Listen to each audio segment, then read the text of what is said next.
I akcja! Witam Was bardzo serdecznie w kolejnym odcinku. Dzisiaj nie o motoryzacji, ale o kamerach. Przede wszystkim o kamerze 360. Używam ją oczywiście do nagrywania swojej motoryzacji, motoryzacyjnych przygód, jak i realizowania pasji związanych z puszczaniem filmów na Instagramie. Więc dzisiaj właśnie będzie właśnie o kamerze 360. Zapraszam do odcinka.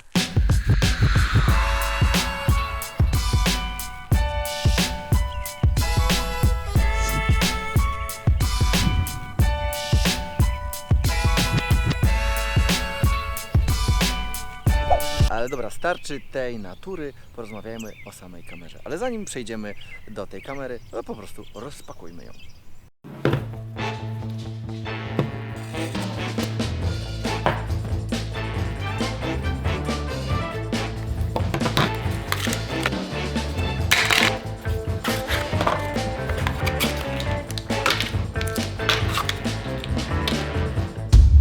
Dość mocno zastanawiałem się nad zakupem tej właśnie kamery i nie wiedziałem, jakie zastosowanie będzie miała ta kamera. Ogólnie do onboardów w sumie się, że tak powiem, nie nadaje, bo nie będziemy mogli, że tak powiem, wychwycić wszystkich szczegółów i czy też ten obraz nie będzie tak dobry, jak na przykład z normalnych kamer GoPro, które też używam. Więc postanowiłem zakupić to po to, żeby pobawić się troszkę między innymi filmami, które też publikuję na swoim Instagramie. I powiem Wam, że jeszcze do końca tej kamery nie rozgryzłem, ale mimo to naprawdę zdjęcia są fajne. Jakie zdjęcia, jakie filmy, to zaraz Wam pokażę.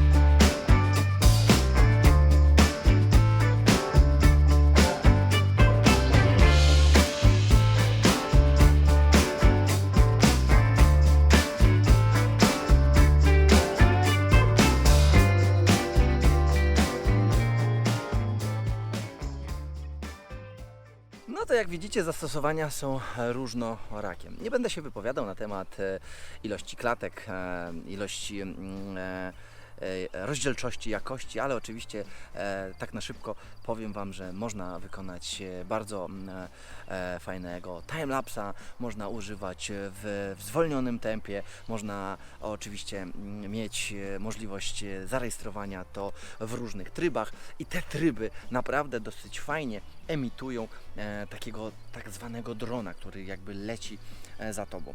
Pokażę Wam film, który nakręciłem jakiś czas temu a propos filmowania właśnie z ręki. I myślę, że każdy z Was, kto by widział ten film, nie wiedząc o tym, że to jest nagrywane z kamery, uwierzyłby, że to jest jakiś szybki, sportowy dron lecący wokół właśnie tego pojazdu, na którym oczywiście jeżdżę. Patrzcie.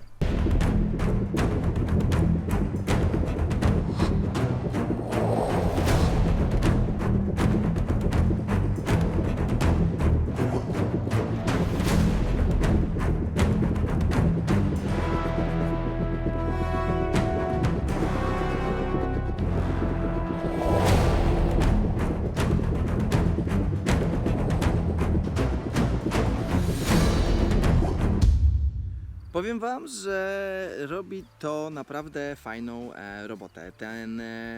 Ten cały mechanizm, który jest między innymi zamontowany na tak zwanym kijku, na takim sticku, do którego musicie dokupić, bo nie ma go w zestawie, bardzo dobrze ten program, który jest zainstalowany w tej aplikacji, jakby ukrywa go. Po prostu aplikacja wycina ten kawałek tego kijka, co daje nam wrażenie, że mamy powiedzmy takiego jakiegoś lecącego drona, czy też jakby kamera jest powiedzmy trzymana przez osobę drugą. Ogólnie bardzo duże zastosowanie mają te kamery właśnie na Instagramie. Ja właśnie zacząłem się edukować a propos tej kamery i dużo rozwiązań i dużo fajnych filmików jest właśnie z tej kamery. Ale też jeszcze między innymi zabrałem tą kamerę na wodę, żeby nakręcić swój skuter i zobaczcie, co z tego wynikło.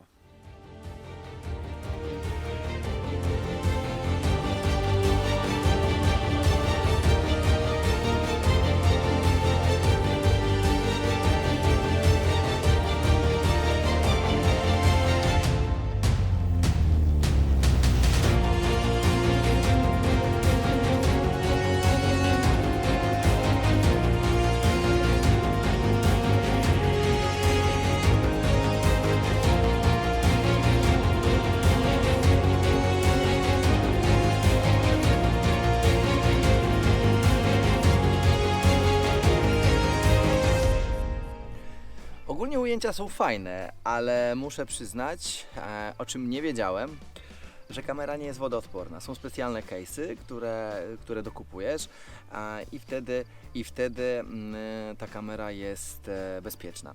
No, ja nie doczytałem i kamera, że tak powiem, uległa zamoczeniu, ale dosyć szybki i, że tak powiem, treściwy sposób uratowałem ją, wrzucając ją, słuchajcie, do miski z ryżem. Polecam, bardzo dobry, sprawdzony sposób. Ale słuchajcie, wracając jeszcze do samej kamery, ogólnie jest bardzo fajna, jest bardzo dużo rzeczy, które są innowacyjne, które są nietuzinkowe, gdzie na przykład zwykłym telefonem tego nie nakręcimy, gdzie możemy sobie zrobić różne tak zwane triki tą kamerą, możemy zwalniać, przyspieszać, bo w 100 klatkach na sekundę możemy kręcić, więc jakby ten obraz jest w slow motion, więc uważam, że jest fajny. Jakiś czas temu kręciłem też m.in. cały odcinek z Porszycą. Część tego odcinka za chwilę Wam pokażę, natomiast wiecie co, na dłuższą metę oglądanie tego obrazu, z tej kamery jest trochę uporczywe i męczące. Ogólnie krótkometrażowe i krótkie filmy jak najbardziej podchodzą, ale żeby kręcić jakiś wielki, spektakularny odcinek, to już dla widza, samego widza, jest to trochę męczące.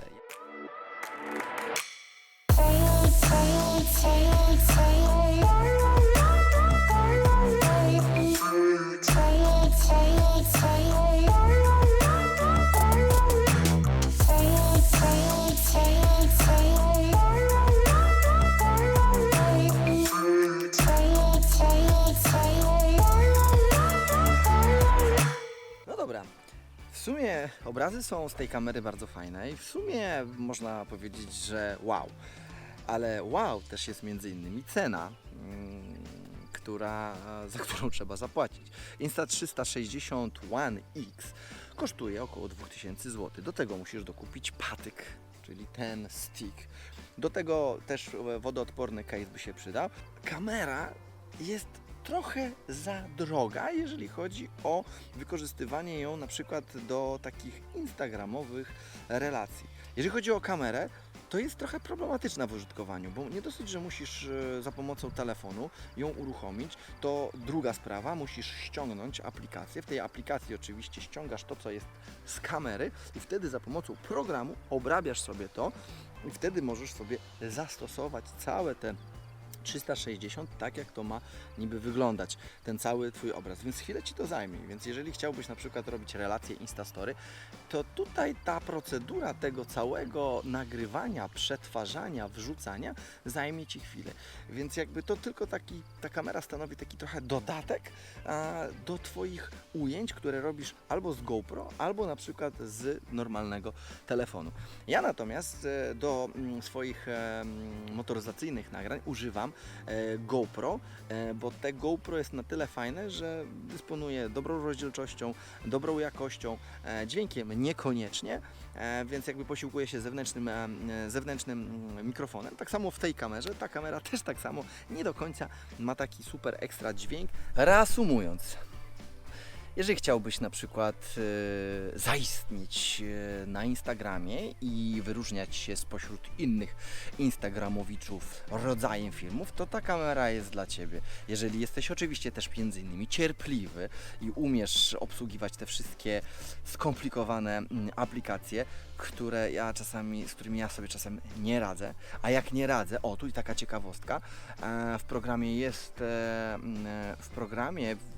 jest taka funkcja, że jak masz jakiś problem, to wyślij do nas. Słuchajcie, miałem problem ze zgraniem filmu, który był na kamerze, na swojego iPhone'a i nie uwierzycie, w ciągu 15 minut ktoś odpowiedział, jaki jest problem, wysłałem zdjęcie, a po chwili ktoś odesłał mi zdjęcie z instrukcją, jak mam w iPhone'ie ustawić